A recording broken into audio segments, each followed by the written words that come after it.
జీవితం ఎందుకు, నేను ఒక అసమర్థుణ్ణి అని అనుకుంటున్నారా? దేవుడు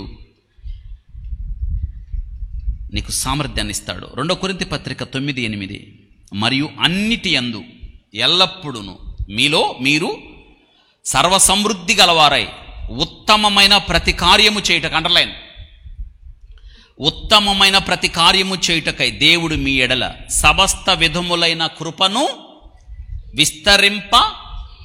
ఎక్సలెంట్, అది కంటత పెట్టాలి మీరు.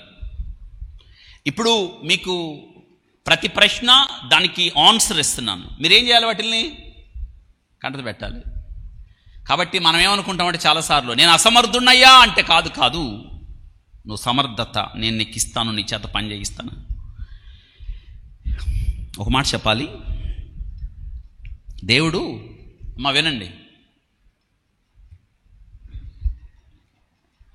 డిస్క్వాలిఫైని పిలిచి క్వాలిఫై చేసి సామర్థ్యాన్ని ఇచ్చి పని చేయించుకుంటాడు.